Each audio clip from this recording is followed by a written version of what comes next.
الحمدللہ رب العالمین والصلاة والسلام علی سیدنا محمد خاتم النبیین وآلہ واصحابہ اجمعین اما بعد۔ اللہ تعالیٰ نے فضل اور کرم فرمایا کہ ہمیں حضور اکرم صلی اللہ علیہ وسلم کا مبارک دین قبول کرنے کی توفیق عطا فرمائی۔ رسول اکرم صلی اللہ علیہ وسلم نے جو شریعت مطہرہ ہمیں عطا فرمائی ہے، اس کے بنیادی اجزاء 5 ہیں۔ نمبر 1 اعتقادات یعنی عقائد، نمبر 2 عبادات یعنی اعمال، نمبر 3 اخلاقیات یعنی اخلاق، نمبر 4 معاشرات، نمبر 5 معاملات۔ پھر ان کا خلاصہ بنیادی طور پہ وہ 3 چیزیں ہیں۔ نمبر 1 اعتقادات، نمبر 2 عبادات، نمبر 3 اخلاقیات۔ پھر ان کی بنیاد اور خلاصہ وہ 3 ہیں۔ وہ ان کا خلاصہ اور مزید جسے آپ خلاصۃ الخلاصہ کہہ لیں وہ 2 ہیں، اعتقادات اور مسائل اعمال۔ گویا یہ پوری شریعت کی بنیاد ہے۔ ان میں سے بھی سب سے اہم ترین چیز وہ عقائد ہیں۔ تو عقائد کو پڑھنا، عقائد کو سمجھنا یہ از حد ضروری ہے۔ عقائد کے حوالے سے چند کتب ہیں جو ہم نے تجویز کی ہیں۔ ان میں سب سے پہلی کتاب اسلامی عقائد جو کہ میری اپنی مرتب کردہ ہے۔ نمبر 2 کتاب العقائد، یہ میری اپنی مرتب کردہ کتاب ہے۔ اسلامی عقائد بہت مختصر ہے، کتاب العقائد قدر مفصل ہے۔ اور اس کے بعد العقیدۃ الحسنہ، حضرت شاہ ولی اللہ محدث دہلوی رحمہ اللہ تعالیٰ کی، اس کے اوپر العقیدۃ النصفیہ، حضرت علامہ نصفی رحمہ اللہ کی، اس کے اوپر العقیدۃ الطحاویہ، امام طحاوی رحمہ اللہ کی، اور پھر اس کے اوپر الفقہ الاکبر، امام اعظم ابو حنیفہ نعمان بن ثابت رحمہ اللہ تعالی سید الفقہاء کی کتاب۔ اگر ترتیب کے ساتھ ان 5 کتب کو پڑھ لیا جائے، سمجھ لیا جائے، اللہ تعالیٰ کی ذات سے امید ہے کہ انشاءاللہ عقائد پر کافی حد تک انسان کو دسترس حاصل ہو جائے گی۔ جو میری 2 کتب ہیں، اسلامی عقائد اور کتاب العقائد، وہ تحریری طور پر بھی موجود ہیں، ویڈیو بھی موجود ہے، آڈیو بھی موجود ہے۔ اردو کے علاوہ دیگر زبانوں میں ان کے ترجمے بھی شروع ہو چکے ہیں الحمدللہ۔ اب ہم العقیدۃ الحسنہ حضرت شاہ ولی اللہ رحمہ اللہ کتاب کا آغاز کرتے ہیں۔ یہ بات ذہن نشین فرما دے کہ میں العقیدۃ الحسنہ پر گفتگو کروں گا صرف اس حد تک اس کے متن میں کیا ہے، کتاب کو کھولیں گے، اس میں موجود عقائد پر تفصیل سے دلائل یہاں پیش نہیں کریں گے، الفقہ الاکبر میں پیش کریں گے۔ اسی طرح اس کے بعد العقیدۃ النصفیہ، اس کے بھی متن کو سمجھاؤں گا۔ العقیدۃ الطحاویہ، اس کے متن کو سمجھائیں گے۔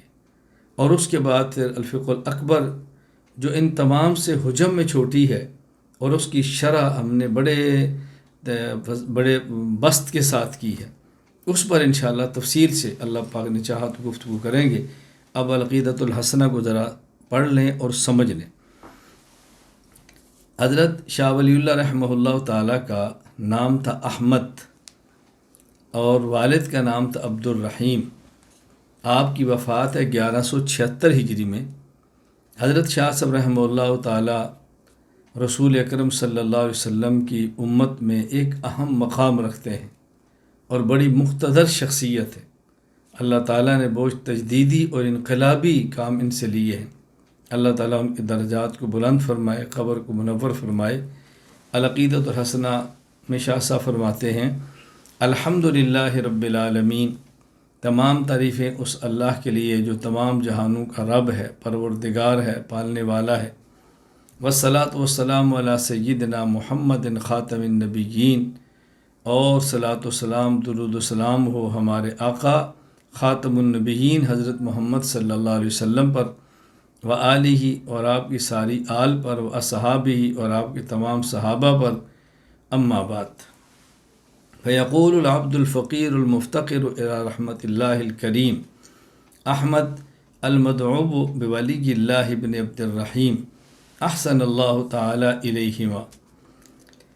حضرت فرماتے ہیں کہ یہ فقیر اور عاجز اللہ کی رحمت کا محتاج احمد، جس کو ولی اللہ کے نام سے پکارتے ہیں، شاہ ولی اللہ عبد الرحیم کا بیٹا، احسن اللہ تعالی الیہما، اللہ تعالیٰ ان دونوں باپ بیٹے کے ساتھ احسان کا معاملہ فرمائے۔ اشہد اللہ تعالی ومن حضر من الملائکۃ والجن والانس انی اعتقد من صمیم قلبی۔ آئندہ جو عقائد لکھے جا رہے ہیں، حضرت شاہ صاحب ان عقائد پر گواہ بناتے ہیں، کس کو؟ اللہ کی ذات کو، اور جو وقت تحریر ملائکہ موجود ہے ان کو، جو جنات ہیں ان کو، جو اس وقت انسان ہے ان کو۔ فرمایا میں ملائکہ کو، جنات کو، انسان کو، اللہ کی ذات کو گواہ بنا کر کہتا ہوں ان للعالم صانعا قدیما، اللہ اکبر، ان للعالم صانعا قدیما، اس عالم کا ایک بنانے والا ہے جو کہ قدیم ہے۔ یہ جو عالم ہے، یہ جہان جو ہمیں نظر آ رہا ہے، یہ جہان خود بخود نہیں بنا، بلکہ اس جہان کو بنانے والا ایک ہے۔ وہ کون ہے؟ وہ قدیم ہے، ازل سے ہے، ابد تک رہے گا، ہمیشہ سے۔ اللہ تعالیٰ کی ذات قدیم ہے، ہمیشہ سے۔ اللہ تعالیٰ اپنے وجود میں کسی کے محتاج نہیں، اللہ کو قدیم ماننا ضروری ہے۔ اگر اللہ تعالیٰ کو قدیم نہ مانے تو اس کا معنی یہ ہوگا اللہ اپنے وجود میں کسی چیز کے محتاج تھے، جب وہ احتیاج ختم ہوئی تو اللہ تعالیٰ کا وجود مل گیا۔ جب اللہ صمد ہے، لا یحتاج الی احد ویحتاج الیہ کل احد ہے، اللہ کائنات میں کسی کا محتاج نہیں، اس لیے اللہ کی ذات قدیم ہے۔ یہاں جو شاہ صاحب فرماتا ہے ان للعالم صانعا قدیما، کہ دیکھیں یہ بات طے شدہ ہے کہ اس عالم جہان کے لیے کوئی صانع ہے، طے شدہ ہے۔ طے شدہ کا مطلب کیا ہے؟ پوری دنیا کے عقلاء اس بات پر متفق ہیں کہ دنیا میں جب بھی کسی چیز کو وجود ملتا ہے تو بغیر وجود دینے والے کے نہیں ملتا۔ تو اس عالم اور جہان کو وجود دینا ہے تو بغیر وجود دینے والے کے کیسے وجود مل سکتا ہے؟ وجود دینے والا کون ہے؟ وہ اللہ کی ذات ہے۔ عالم انسان کے تعلق کے اعتبار سے 4 قسم پر ہے، یعنی جہان جس کا تعلق انسان کی ذات سے ہے، انسانی تعلق سے ہم کہیں گے کہ عالم 4 قسم پر ہے۔ نمبر 1 عالم ارواح، جب روحیں تھیں تو جسم نہیں تھے۔ نمبر 2 عالم دنیا، جب روح اور جسم دونوں ہیں۔ نمبر 3 عالم برزخ، جس میں روح بھی ہوتی ہے جسم بھی ہوتا ہے، جسم قبر میں ہے، روح علیین یا سجین میں ہے، روح کے تعلق سے جسم کے اندر حیات ہوتی ہے، یہ عالم برزخ ہے، عالم قبر ہے۔ نمبر 4 عالم آخرت، حشر کے بعد کا عالم، وہاں بھی روح اور جسم دونوں کے ساتھ معاملات ہیں، جسم ہوگا، جسم کے اندر روح ہوگی، اسی سے حساب کتاب ہوگا، اسی کو پھر سزا اور جزا بھی ہوگی۔ تو یہ عالم 4 ہے۔ نمبر 1 عالم ارواح، نمبر 2 عالم دنیا، نمبر 3 عالم برزخ، نمبر 4 عالم آخرت۔ میں اپنے لفظوں میں سمجھانے کے لیے بات کہا کرتا ہوں کہ عالم ارواح انتظار کی جگہ ہے، عالم دنیا کام کی جگہ ہے، عالم برزخ آرام کی جگہ ہے، اور عالم آخرت انعام کی جگہ ہے۔ لم یزل ولا یزال، حضرت شاہ نے عقائد فرمائے ہیں۔ عقیدہ نمبر 1 ان للعالم صانعا قدیما، عالم کے لیے، جہان کے لیے ایک بنانے والا ہے جو کہ قدیم ہے۔ عقیدہ نمبر 2 لم یزل ولا یزال، اللہ ہمیشہ سے ہے، اللہ ہمیشہ رہے گا، اللہ ازلی بھی ہے، اللہ ابدی بھی ہے، جسے ہم کہتے ہیں اللہ اول بھی ہے، اللہ آخر بھی ہے۔ اللہ اول بلا ابتدا ہے، اللہ آخر بلا انتہا ہے، اور یہ اول بھی حقیقی ہے، آخر بھی حقیقی ہے۔ اول حقیقی وہ ہے جس کی ابتدا نہ ہو، اور آخری حقیقی وہ ہے جس کی کوئی انتہا نہ ہو۔ تو اللہ تعالیٰ لم یزل ولا یزال ہے، ازلی بھی ہے اور ابدی بھی ہے۔ عقیدہ نمبر 3 واجباً وجودہ ممتنعاً عدمہ، اللہ کا وجود واجب ہے اور اللہ کا عدم ناممکن ہے، محال ہے۔ عقلی طور پر دنیا میں موجود اشیاء، عقلی طور پر دنیا میں اشیاء کی 3 قسمیں ہیں۔ نمبر 1 واجب الوجود، نمبر 2 ممکن الوجود، نمبر 3 ممتنع الوجود۔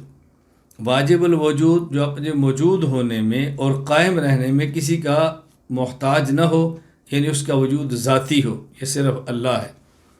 نمبر 2 ممکن الوجود جو موجود ہونے اور قائم ہونے میں کسی دوسرے کا محتاج ہو، یعنی اس کا وجود کسی دوسرے کی وجہ سے ہو، جس طرح اللہ کے علاوہ کائنات کی ساری چیزیں۔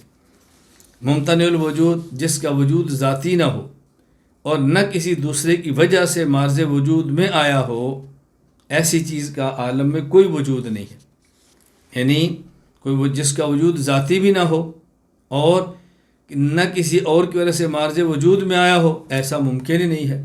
اس لیے کہتے ہیں کہ ایسی چیز کا عالم میں وجود نہیں، اس کو ممتنع الوجود کہتے ہیں۔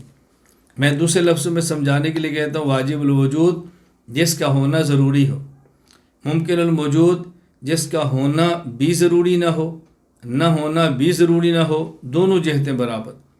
نمبر 3 ممتنع الوجود کہ جس کا نہ ہونا ضروری ہو۔ عقیدہ نمبر 4 عظمت باری تعالی، وہو الکبیر المتعال، وہو الکبیر المتعال، اللہ تعالیٰ بڑا ہے اور اللہ تعالیٰ بلند تر ہے۔ اللہ بڑا ہے، کبیر، المتعال اور بلند تر ہے۔ کبیر بھی ہے، متعال بھی ہے۔ یا اللہ تعالیٰ کی 2 صفات بہت پیاری ذکر فرمائی سورۃ الرعد آیت نمبر 9، عالم الغیب والشہادہ الکبیر المتعال۔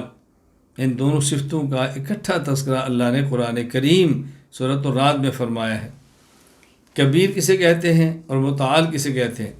امام ابو جعفر محمد بن جریر بن یزید العاملی الطبری رحمہ اللہ وفات 1310 ہجری تفسیر طبری میں فرماتے ہیں، الکبیر الذی کل شیء دون، المتعال المستعلی علی کل شیء بقدرتہ۔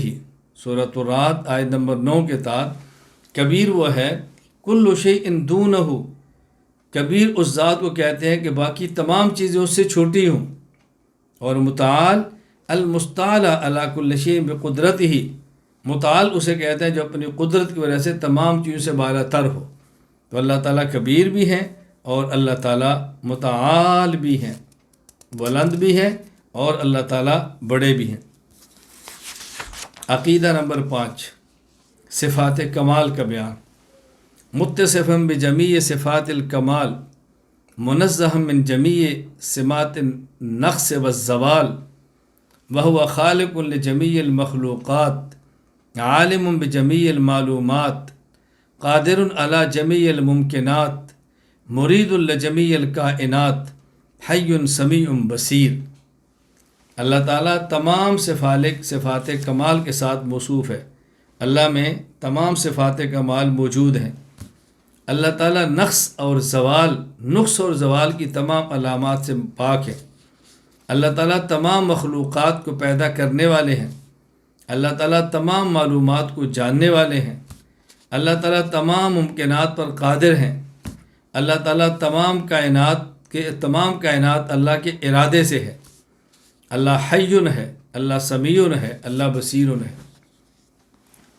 یہاں بات ذہن نشین فرما لیں کہ اللہ تعالیٰ کی جو صفات ہیں وہ 2 قسم کی ہیں۔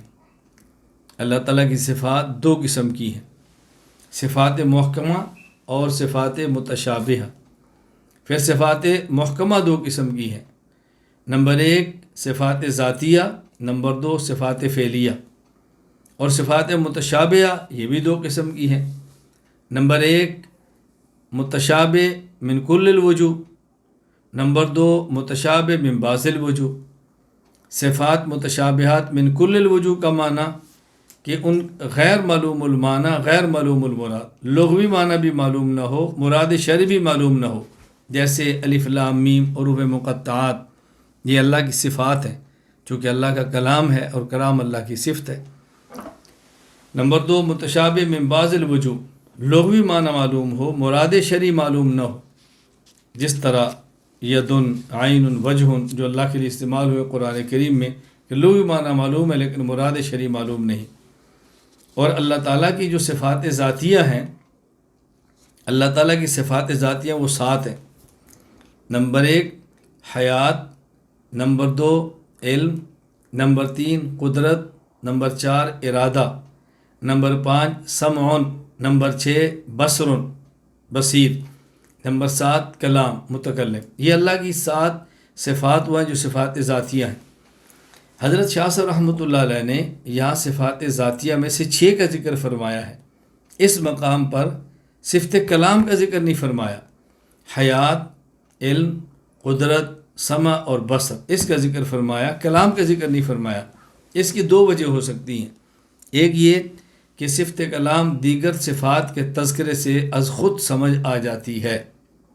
نمبر 2، آگے اللہ تعالیٰ مستقل القرآن کا ذکر کر کے وہاں اللہ تعالیٰ کی صفت کلام کا مستقل ذکر فرمائیں گے کہ قرآن اللہ تعالیٰ کا کلام ہے، اس لیے یہاں ذکر نہیں فرمایا۔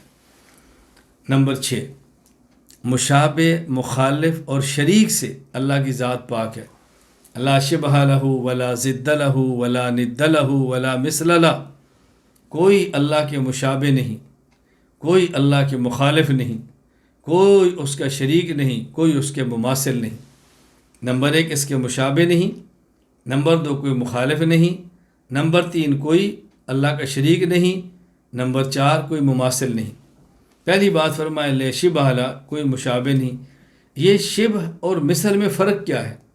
بظاہر مشابہ اور مماثل ایک ہی طرح کے ہیں، لیکن حقیقت میں مشابہ اور مماثل میں فرق ہے۔ مشابہ کسے کہتے ہیں؟ شبہ اور مشابہ ان مقامات پر بولا جاتا ہے جہاں ایک شے کو دوسری شے کے ساتھ صرف کیفیت میں تشبیہ دیں، وہاں لفظ شبہ آتا ہے۔ اور لفظ مثل اور مماثل وہاں ہوتا ہے جہاں کسی چیز کو، ایک چیز کو دوسری سے تمام چیزوں کے اندر تشبیہ دینا مقصود ہو، وہاں لفظ مثل آئے گا۔ تو اللہ تعالیٰ کا شبہ بھی کوئی نہیں، اللہ کی مثل بھی کوئی نہیں۔ علامہ سید ابو ثنا محمود علوسی افندی بغدادی رحمہ اللہ، وفات 1270 ہجری، تفسیر روح المعانی میں فلا تجعلوا لہ للہ اندادا سورۃ البقرہ آیت نمبر 22 کے تحت فرماتے ہیں وشبہ المشارک فی الکیفیت فقط، کہ مشابہ اور شبہ یہ فقط کیفیت کے اندر اشتراک کا نام ہے۔ اور مثل اور مماثل، قاضی عبد رب النبی بن عبد الرب الرسول دستور العلماء میں لکھتے ہیں المثل هو المشارک فی جمیع الاوصاف، مثل اسے کہتے ہیں جو تمام اوصاف میں شریک ہو۔ تو اللہ کا مشابہ بھی کوئی نہیں، اللہ کا مماثل بھی کوئی نہیں، صرف کیفیت میں بھی اللہ جیسا کوئی نہیں، اور تمام صفات میں بھی اللہ جیسا کوئی نہیں۔ ولا ضد لا ولا ند لا، ضدہ کا معنی ہے مخالف اور ندہ کا معنی ہے شریک۔ انسان کے ذہن میں سوال آئے گا کہ اللہ کے مد مقابل تو بہت ہے، فرعون نے خدائی کا دعویٰ کیا ہے، کتنوں نے خدائی کا دعویٰ کیا ہے، تو آپ کیسے کہتے ہیں مخالف کوئی نہیں؟ ہم کہتے ہیں مخالف نہ ہونے کا معنی یہ ہے کہ کوئی اتنی طاقت والا، اختیارات والا نہیں جو اللہ کا مقابل کہلوانے کا حق بھی رکھتا ہو۔ دعوے کرنے اور بات ہے، لیکن کوئی حق بھی ہو کہ اللہ کا مخالف بن سکتا ہو، ایسا کوئی نہیں۔ اسی طرح اللہ تعالیٰ کوئی شریک کوئی نہیں۔ لوگوں نے شریک تو بنائے ہیں، بتوں کی پوجا کی ہے، یہودیوں نے عزیر علیہ السلام کی پوجا کی ہے، نصارہ نے حضرت عیسیٰ علیہ السلام کی ہے، ہندوؤں نے اور بتوں کی پوجا کی ہے، مختلف پجاری ہے، تو لوگوں نے شریک تو بنا رکھے ہیں۔ ہم کہتے ہیں ایک ہے کسی کا شریک بنا رکھنا، اور ایک ہے کسی میں اتنی طاقت ہونا کہ وہ شریک بننے کی صلاحیت بھی رکھتا ہو۔ دنیا میں ایسا کوئی نہیں جو اللہ کا مد مقابل بننے کی طاقت رکھتا ہو یا اللہ کا شریک بننے کی صلاحیت رکھتا ہو۔ نمبر 7، توحید کی اقسام اور ان کی وضاحت۔ ولا شریک لہ فی وجوب الوجود ولا فی استحقاق العبادہ ولا فی الخلق والتدبیر۔ حضرت شاہ صاحب رحمہ اللہ نے یہاں صفات کی، یا توحید کی 4 اقسام بیان فرمائی ہیں۔ میں انشاءاللہ الفرق الاکبر میں تفصیل سے اس پر دلائل دوں گا کہ توحید کی قسمیں کتنی ہیں، صوفیاء نے کون سے کی ہیں، متکلمین نے کون سے کی ہیں، حضرت شاہ صاحب نے کون سے کی ہیں، ہر ایک نے اپنے ذوق کے اعتبار سے توحید کی اقسام بیان فرمائی ہیں۔ تو شاہ صاحب رحمہ اللہ نے توحید کی 4 اقسام بیان فرمائی ہیں۔ نمبر 1 فرمایا ولا شریک لہ فی وجوب الوجود، یہ ہے توحید فی الذات، کوئی شخص واجب الوجود ہونے میں اللہ کے ساتھ شریک نہیں، اللہ کی ذات تنہا واجب الوجود۔ نمبر 2 ولا فی استحقاق العبادہ، مستحق عبادت ہونے میں کوئی اللہ کے ساتھ شریک نہیں، اللہ تنہا ہے۔ ولا فی الخلق، اور خالق ارض و سما ہونے میں کوئی اللہ کے ساتھ شریک نہیں، اللہ تنہا ہے۔ اسی طرح مدبر السماوات والارض ہونے میں کوئی اللہ کے ساتھ شریک نہیں، یہ تنہا اللہ کی ذات ہے۔ تو حضرت شاہ صاحب رحمۃ اللہ علیہ کے ہاں گویا توحید کی 4 اقسام ہیں۔ نمبر 1 توحید فی وجوب الوجود، نمبر 2 توحید فی استحقاق العبادہ، نمبر 3 توحید فی الخلق، نمبر 4 توحید فی التدبیر۔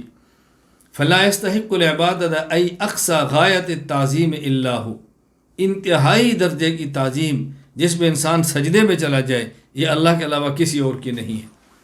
ولا یشفی مریضا ولا یرزق رزقا ولا یکشف ضرا، کوئی شخص نہ مریض کو شفا دے سکتا ہے، نہ کسی کو رزق دے سکتا ہے، نہ کسی کو نقصان نہ کسی کی تکلیف ختم کر سکتا ہے، الا ہو، مگر اللہ کی ذات۔ اللہ کے علاوہ یہ کوئی کام نہیں کر سکتا۔ آگے شاہ صاحب نے وضاحت فرمائی ہے کہ دیکھیں طبیب دوا دیتا ہے، بندہ ٹھیک ہو جاتا ہے۔ کوئی غنی کسی فقیر کو کھانا دیتا ہے تو رزق دے دیتا ہے۔ کوئی آدمی کسی کی مصیبت کو دور کر دیتا ہے، کنویں میں تھا نکال لیا، آگ میں تھا اس کو بچا لیا اور تکلیف دور کرتا ہے۔ تو آپ کیسے کہتے ہیں کہ اللہ کے علاوہ کوئی نہیں کرتا؟ شاہ صاحب فرماتے ہیں جب ہم یہ کہتے ہیں کہ اللہ کے علاوہ مریض کو شفا کوئی نہیں دیتا، اللہ کے علاوہ مخلوق کو رزق کوئی نہیں دیتا، اللہ کے علاوہ کسی کی تکلیف کوئی دور نہیں کرتا، اس کا معنی ہے بغیر اسباب، ما فوق الاسباب، یعنی اللہ تعالیٰ بغیر کسی سبب کے، بغیر کسی چیز کے مریض کو شفا دیتے ہیں، اور طبیب وہ دوا دیتا ہے، اللہ تعالیٰ اس میں شفا کی تاثیر رکھتے ہیں۔ فرماتے ہیں الا ہوا بمعنی ان یقول لشیء کن فیکون، کن فرمائے اور ہو جائے، لا بمعنی سبب العادی الظاہری، اللہ تعالیٰ یہ رزق دیتے ہیں، مریض کو شفا دیتے ہیں، اس کا معنی یہ نہیں کہ اللہ تعالیٰ اس طرح دیتے ہیں جس طرح عام آدمی اسباب پیدا کرتا ہے، نہ، ایسا نہیں، عرف و عادت کی طرح ہرگز نہیں، سبب ظاہری کے تحت ہرگز نہیں، بلکہ سبب کے بغیر بات فرماتے ہیں۔ کما یقال شفت طبیب المریض، تو کہتے ہیں فلاں طبیب نے مریض کو شفا دی ہے، وہاں اسباب کے تحت ہوتا ہے۔ برزق الامیر الجند، اور امیر نے پورے لشکر کو کھانا کھلایا ہے، یہ اسباب کے ساتھ ہے۔ وہذا غیرہ وان اشبہ فی اللفظ، فرمایا اگرچہ لفظ میں مشابہت موجود ہے لیکن حقیقت ان دونوں کی بالکل الگ تھلگ ہے۔ الفاظ میں مشابہت ہے، اللہ نے تکلیف دور کر دی ہے، لوگ کہتے ہیں فلاں بندہ مشکل وقت میں میرا کام آ گیا، اللہ اس کو خوش رکھے، اس نے مشکل وقت میں میرا یہ کام کیا ہے۔ الفاظ ایک جیسے ہیں لیکن حقائق دونوں میں بہت بڑا فرق ہے۔ جب بندے کی طرف کسی کام کرنے کی نسبت ہو وہ اسباب کے ساتھ ہوتی ہے مقید، اور جب اللہ کی طرف نسبت ہو تو بغیر اسباب کی ہوتی ہے۔ نمبر 8 مددگار اللہ کا کوئی نہیں، ولا ظہیر اللہ، کوئی اللہ کا مددگار نہیں۔ مدد کی حاجت اس کو ہوتی ہے جو کمزور ہو، جس میں ضعف ہو، جس میں قدرت و طاقت نہ ہو۔ اللہ تعالیٰ کو تو کسی مددگار کی کسی درجے میں کوئی بھی ضرورت نہیں۔ نمبر 9 ولا یحل فی غیر ولا یتحد بغیر، اللہ تعالیٰ حلول اور اتحاد سے پاک ہے، نہ تو اللہ تعالیٰ کسی میں حلول کرتے ہیں اور نہ ہی اللہ تعالیٰ کسی کے ساتھ متحد ہوتے ہیں۔ میں اس کی توحید باری تعالیٰ کے اندر وضاحت کر چکا ہوں، مزید الفقہ الاکبر میں تفصیل سے بات کریں گے۔ اللہ حلول اور اتحاد کی صفتوں سے یکسر پاک ہے۔ حلول کہتے ہیں دو چیزوں کا اس طرح ایک ہونا، ایک چیز کا وجود ختم ہو جائے۔ جس طرح آپ چینی اور پانی کو ملاتے ہیں تو پانی نظر آتا ہے، چینی اپنا وجود فنا کر دیتی ہے۔ اور اتحاد دو چیزوں کے اس طرح ایک ہونا کہ ہر ایک چیز کا وجود باقی رہے۔ جس طرح انڈے کا آملیٹ ہے، اس میں انڈا ہے، پیاز ہے، ٹماٹر ہے، گھی ہے، سبز مرچ ہے، کئی چیزیں ہیں، ہر ایک کا وجود الگ الگ بھی ہے اور سب اکٹھے بھی ہیں، اس کو اتحاد کہتے ہیں۔ اللہ حلول و اتحاد سے پاک ہے، کیونکہ حلول اتحادی صفت ہے جسم کی، اللہ جسم سے پاک ہے تو حلول و اتحاد سے بھی پاک ہے۔ نمبر 10 حدوث اور تجدد کی نفی، لا یقوم بذاتہ حادث فلیس فی ذاتی ولا صفاتہ حدوث، اللہ اکبر، کوئی حادث اللہ کی ذات کے ساتھ قائم نہیں۔ کیا معنی؟ فلیس فی ذاتی ولا صفات حدوث، یعنی نہ اللہ کی ذات حادث ہے نہ اللہ کی صفات حادث ہے۔ یہ معنی ہے کہ اللہ کی ذات کے ساتھ کوئی حادث قائم نہیں۔ اللہ کی ذات بھی قدیم ہے، اللہ کی صفات میں ہر صفت قدیم ہے، کوئی ان میں سے حادث نہیں۔ حادث کہتے ہیں جو پہلے نہ ہو پھر ہو، جس طرح اللہ کی ذات ازل سے ہے، اللہ کی صفات بھی ازل سے ہیں۔ وَإِنَّمَا الْحُدُوثُ فِي تَعَلُّقِ الصِّفَاتِ بِمُتَعَلَّقَاتِهَا حَتَّى يَظْهَرَ الْأَفْعَالُ، فرماتے ہیں جو حدوث آتا ہے وہ صفات میں نہیں آتا، صفت کا متعلق کے ساتھ جو تعلق ہے اس تعلق کے اندر حدوث آتا ہے، اس تعلق کے ساتھ۔ مثلا رازق اللہ کی صفت ہے، رزق کس کو دیا ہے؟ فلاں انسان کو، کس کو دیا ہے؟ فلاں حیوان کو، کس کو دیا ہے؟ فلاں جن کو۔ تو یہ صفت رزق کا جو تعلق ہوا ہے یہ کسی حادث کے ساتھ ہوا ہے، ورنہ اللہ کی ذات بھی قدیم ہے، اللہ کی صفت رازق بھی قدیم ہے۔ وحقیقتہ ان تعلق لیس ایضا بحادث، اللہ اکبر، اور فرمایا لیکن حقیقت یہ ہے کہ یہ تعلق بھی حادث نہیں، صفات کا کسی کے ساتھ تعلق، یہ تعلق بھی حادث نہیں۔ حادث کیا ہے؟ ولکن الحادث هو المتعلق، حادث وہ چیز ہے جس کے ساتھ اللہ کی صفت کا تعلق ہو رہا ہے، وہ چیز حادث ہے، اس کی بنیاد پر تعلق کو بھی حادث کہہ دیتے ہیں، ورنہ اللہ کی ذات اور صفات کا تعلق حادث نہیں بلکہ تعلق قدیم ہے۔ فَيَظْهَرُ أَحْكَامُ التَّعَلُّقِ مُتَفَاوِتَةً لِتَفَاوُتِ الْمُتَعَلَّقَاتِ، اللہ اکبر، اور فرمایا چونکہ متعلقات دنیا کی جو اشیاء ہیں، اشیاء عالم، متعلقات باہم مختلف ہوتے ہیں، اس لیے اس تعلق کے احکام بھی مختلف ہوتے ہیں۔ ایک آج پیدا ہوا ہے کل، ایک پرسوں، ایک ترسوں، کسی کو کھانا چاہیے، کسی کو پینا چاہیے، کسی کو کپڑے چاہیے، کسی کو دوا علاج شفا چاہیے، مختلف ہے نا، تو ہر ایک کے حالات مختلف ہیں، ان کا باہمی اختلاف ہے، اس لیے ان کے متعلقات کے اختلاف کی وجہ سے احکام میں اختلاف آتا ہے۔ وگرنہ وبریء عن الحدوث والتجدد من جمیع الوجود، وگرنہ اللہ تعالیٰ کی ذات ہر لحاظ سے حدود اور تجدد سے پاک ہے۔ خلاصہ یہ ہے اللہ کی ذات بھی قدیم ہے، اللہ کی صفات بھی قدیم ہے، اللہ کی ذات اور صفات کا تعلق بھی قدیم ہے۔ حادث وہ ہے، وہ متعلق جس کے ساتھ صفات کا تعلق ہونا ہے وہ حادث ہے، اس بنیاد پر بس اوقات تعلق کو بھی حادث کہہ دیتے ہیں، وگرنہ اللہ کی ذات بھی قدیم، صفات بھی قدیم، تعلق بھی قدیم۔ 11 تقدیس باری تعالی، لیس بجوہر ولا عرض ولا جسم ولا فی حیز وجہۃ لا یشار الیہ بہا ہنا وہنالک ولا یصح علیہ الحرکہ والانتقال والتبدل فی ذاتہ ولا فی صفاتہ والباطل ولا الکذب۔ اللہ تعالیٰ جوہر بھی نہیں، اللہ عرض بھی نہیں، اللہ جسم بھی نہیں، اللہ کسی خاص مکان میں بھی نہیں، اللہ کسی خاص جہت میں بھی نہیں، اللہ کی طرف اشارہ نہیں کیا جا سکتا اللہ یہاں ہے یا وہاں ہے۔ ولا یصح علیہ الحرکہ، اللہ متحرک بھی نہیں، اللہ منتقل بھی نہیں، کبھی ایک جگہ سے دوسری جگہ طرف، نہ انتقال نہ حرکت ہماری صفات نہیں ہے۔ والتبدل فی ذاتہ، اللہ کی ذات میں تبدل بھی نہیں، تبدیلیاں بھی نہیں، اللہ کی صفات کے اندر بھی تبدیلیاں نہیں۔ والباطل ولا الکذب، اور لغو اور جھوٹ، ہر قسم کا صدور اللہ سے ناممکن اور محال ہے، وہاں کوئی جھوٹ نہیں اور کوئی لغو ہرگز نہیں ہے۔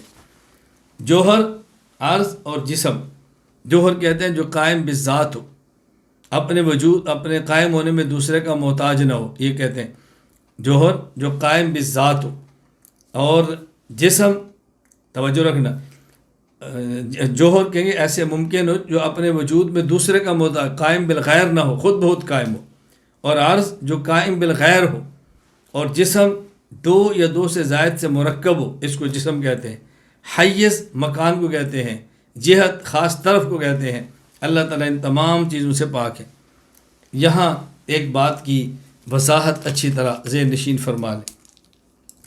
حضرت شاہ صاحب رحمۃ اللہ علیہ نے یہاں بالکل وضاحت فرما دی ہے کہ اللہ تعالیٰ جوہر نہیں، عرض نہیں، جسم نہیں، ولا فی حیز، کسی خاص مکان میں نہیں، وجہتن، اور خاص جہت میں نہیں۔ اس کو ذہن نشین فرما لیں۔ حضرت شاہ صاحب کی ساری عبارات کو اکٹھی کریں کہ الجھن نہیں ہوگی۔ بعض حضرات کو شاہ صاحب رحمۃ اللہ علیہ کی حجت اللہ البالغہ کی عبارت سے دھوکہ لگا ہے کہ جہاں شاہ صاحب فرماتے ہیں اثبت نفسہ جہتن، اللہ نے اپنی ذات کے لیے جہت کو ثابت کی ہے، حالانکہ عقیدے کی کتاب میں شاہ صاحب خود فرما رہے ہیں اللہ تعالیٰ کسی خاص جہت میں نہیں ہے۔ تو جب جہت کی نفی کی جا رہی ہے تو کیسے ہو سکتا ہے حجت اللہ میں یہ بات فرمائیں کہ اللہ نے اپنے جہت کو ثابت کیا ہے۔ عقیدے کی بات تو وہی معتبر ہوگی جو عقیدے کی کتاب کے اندر ہو۔ توجہ رکھنا، حجت اللہ تو مات عقیدے کی کتاب نہیں ہے، عقیدے کی کتاب تو عقیدۃ الحسنہ ہے۔ اب شاہ صاحب اس عبارت کا مطلب کیا ہے؟ وہاں شاہ صاحب رحمۃ اللہ نے عنوان قائم کیا ہے کہ شارع جب بھی کسی کو مخاطب کرتا ہے تو شارع جب بھی کسی کو مکلف کرتا ہے تو مخاطب کی عقل کے مطابق مکلف کرتا ہے اور مخاطب کی عقل کے مطابق گفتگو کرتا ہے۔ اور وہاں شاہ صاحب نے یہ فرمایا کہ اللہ نے اپنی ذات کے لیے جہت کو ثابت کیا، اور رسول اللہ صلی اللہ علیہ وسلم نے فرمایا کہ ما بین المشرق والمغرب قبلہ، مشرق اور مغرب کے درمیان قبلہ ہے۔ یہ دو مثالیں دی ہیں۔ اب جس طرح وہاں مشرق اور مغرب کے درمیان ہمیشہ قبلہ ہو، یہ نہیں ہے۔ قبلہ تو کعبہ ہے، لیکن مدینہ منورہ میں قبلہ مغرب کی طرف نہیں ہے، وہاں شمال جنوب کا مسئلہ جنوب کی طرف ہے۔ تو فرمایا مشرق اور مغرب کے درمیان جو پوری جہت ہے یہ کعبہ ہے۔ اصل تو کعبہ عین قبلہ ہے، دور سے اصل تو قبلہ عین کعبہ ہے، لیکن دور سے کعبے کا تعین نہیں کیا جا سکتا کہ کعبہ خاص سمت کدھر ہے، اس لیے پوری جہت کو قبلہ قرار دے دیا گیا۔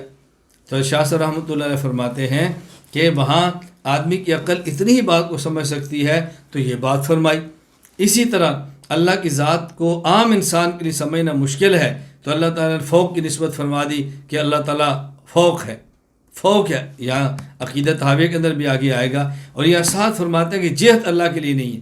معلوم ہوا کہ جہاں شاہ صاحب اثبت نفسی جہتن فرماتے ہیں، اس کا معنی یہ ہے کہ اللہ کے لیے خاص جہت نہیں ہے، لیکن عام آدمی اس بات کو سمجھ نہیں سکتا تو جہت کی طرف نسبت کر دی جاتی ہے، وگرنہ خدا جہت سے پاک ہے۔ جس طرح کہ شاہ صاحب نے یہاں بالکل وضاحت فرما دی ہے، الجھن کے اندر مبتلا نہیں رہنا۔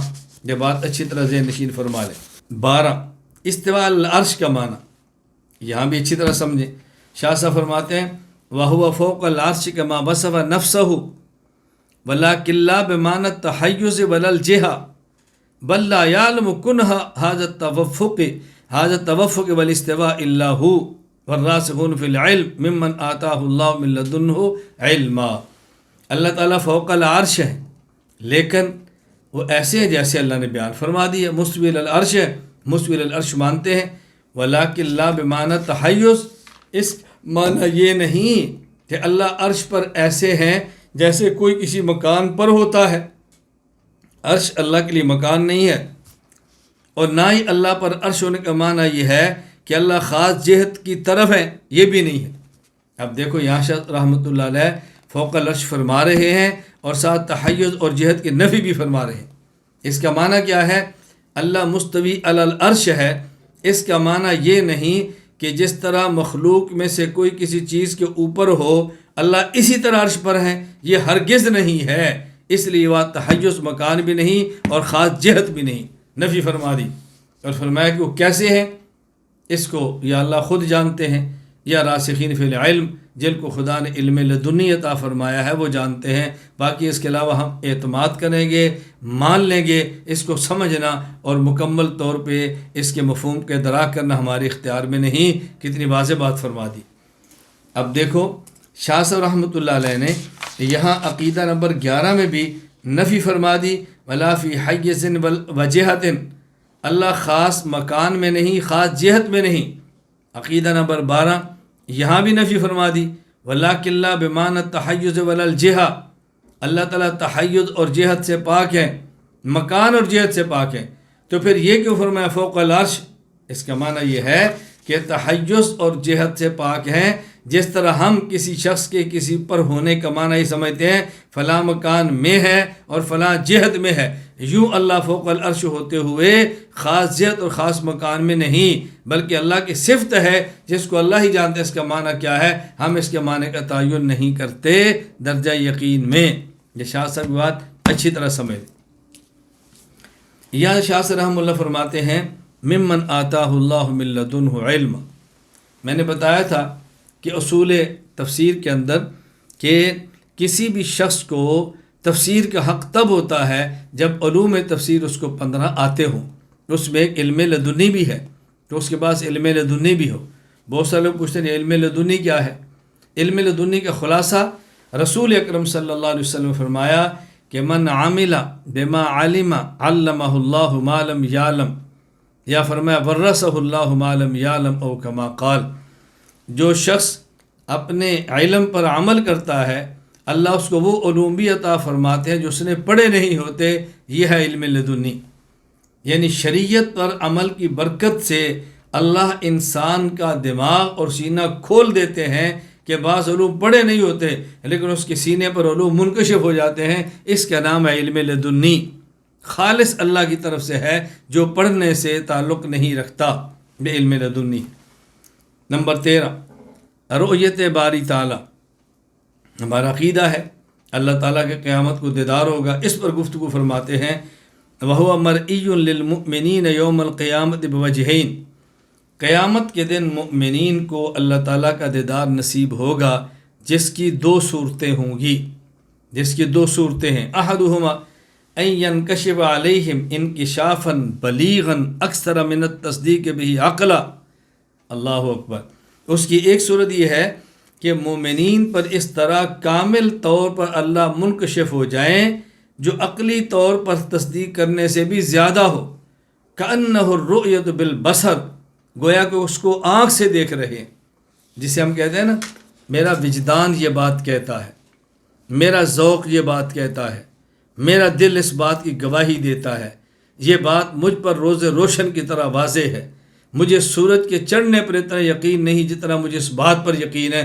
ہم کہتے ہیں کامل یقین کے ساتھ.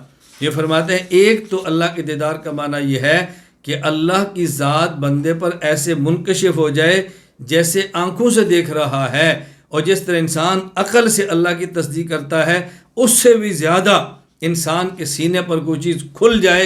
ایک اللہ کا دیدار یہ ہے.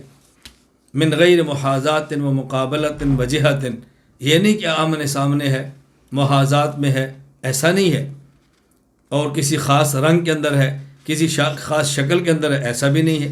وَهَذَا الْوَجْهُ قَالَ بِالْمُعْتَزِلَةِ وَغَيْرُهُمْ، فرمایا اس قسم کی رؤیت کے معتزلہ قائل ہیں کہ قیامت کے دن مومنین کو اللہ تعالیٰ کا جو دیدار ہوگا وہ دیدار کی صورت یہ ہوگی کہ خاص رنگ بھی نہیں ہوگا، خاص شکل بھی نہیں ہوگی، خاص جہت بھی نہیں ہوگی، لیکن ان کا یوں منکشف ہوگا کہ جس طرح آنکھوں سے دیکھ رہے ہیں یوں ہوگا. حضرت فرماتے ہوا حقن، یہ بات تو بجا ہے، بات تو ٹھیک ہے، لیکن معتزلہ کی بات غلط کیوں ہے؟ انما خطأهم فی تعبیل الرؤیت بہذا المعنی حصرهم الرؤیت فی هذا المعنی. معتزلہ کی ہم بات کو اس بنیاد پر غلط نہیں کہتے کہ یہ رؤیت کی تعبیر غلط ہے، اس بنیاد پر کہتے ہیں کہ معتزلہ کہتے ہیں قیامت کے دن جو اللہ کا دیدار ہوگا اس کی یہی صورت ہے، اس کے علاوہ اور کوئی صورت نہیں. بس اوقات اس کو یوں بھی علم الکلام میں کتب عقائد میں لکھ دیا جاتا ہے کہ معتزلہ رؤیت باری کے منکر ہیں. رؤیت باری کے منکر کا معنی کہ یہ رؤیت باری کی جو خاص صورت ان کے یہاں متعین ہے، اس کے علاوہ کے منکر ہیں.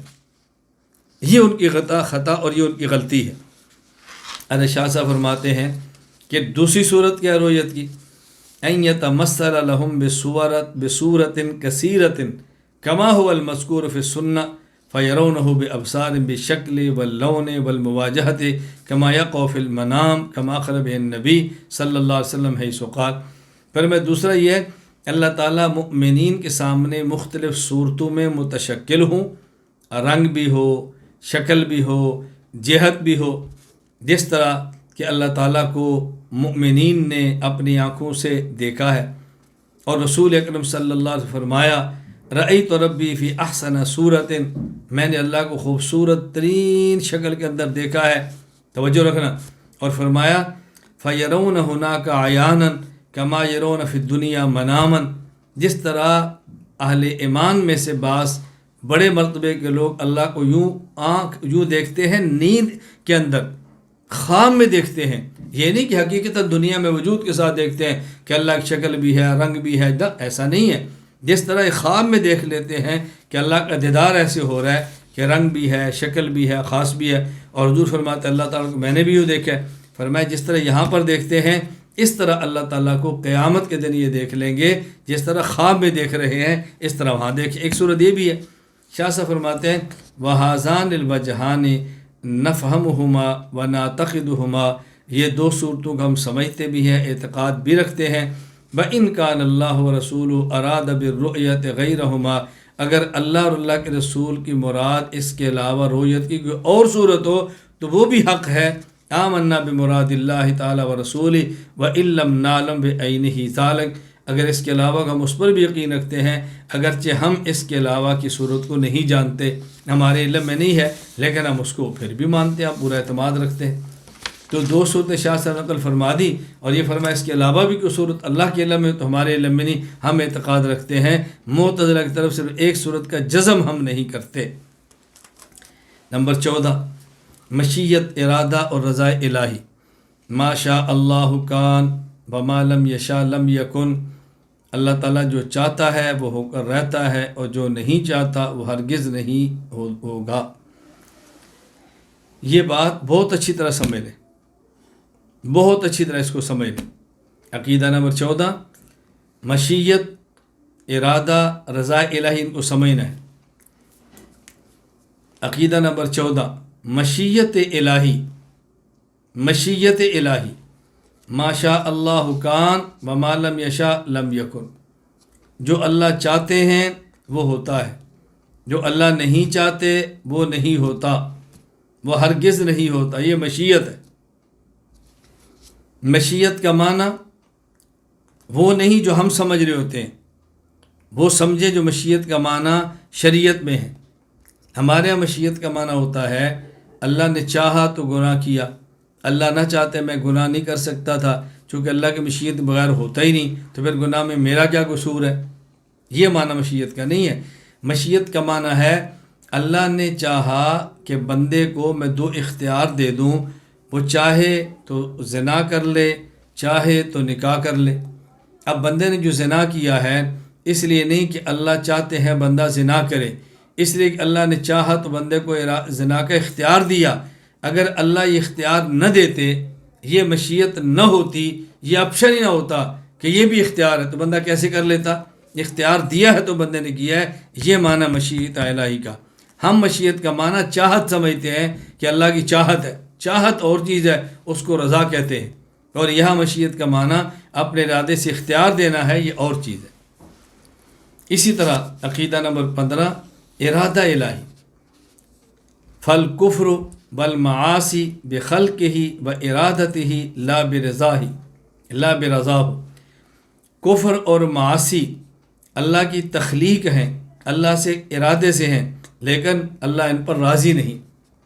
اب یہاں سمجھ لیں، اللہ نے کفر کو پیدا فرمایا، گناہوں کو پیدا فرمایا، ارادہ فرمایا تو پیدا ہوا، ارادہ نہ فرماتے تو پیدا نہ ہوتے، لیکن اللہ کی چاہت یہ نہیں ہے۔ یہ ہے معنی رضا کا۔